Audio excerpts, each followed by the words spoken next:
This channel does not promote any violent, harmful, or illegal activities. All content provided by this channel is meant for an educational purpose only. Jamal সর্দার আর তার সর্দারের কোনো শেষ নেই। হুমকি, হুঁশিয়ারি, সালিশি, মুহুরি এসবের পরেও আমরা দেখতে পাচ্ছি ভোট পরবর্তী হিংসাতেও তার হাতে রক্তের লাল রং লেগে রয়েছে। আদালতে অন্যদিকে পেশ করা হচ্ছে সাদ্দামকে।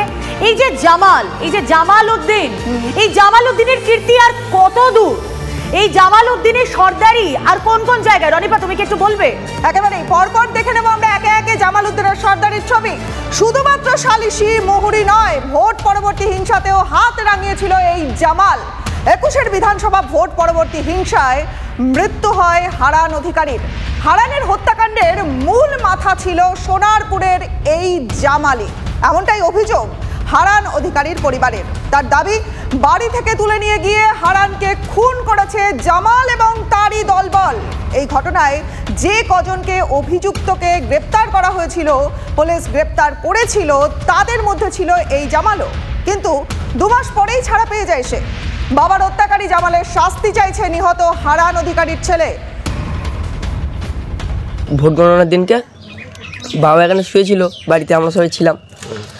জামাল, মোমরেজ আরও অনেকজন ছিল, ১৬ জন মতন।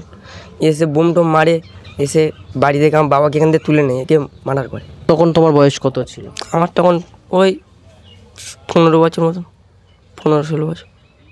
আচ্ছা, তুমি কি চাইছো? তুমি সেদিন কি দেখেছিলে?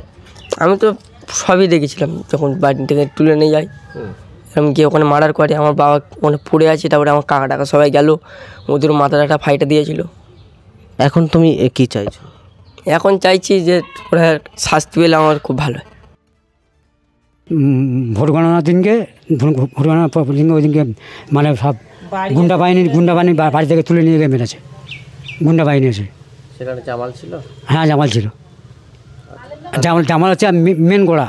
ও বাড়িতে সুযোগ টিভি দেখছিল, বাড়ি থেকে তুলে নিয়ে গিয়ে মানে মার্ডার করেছে।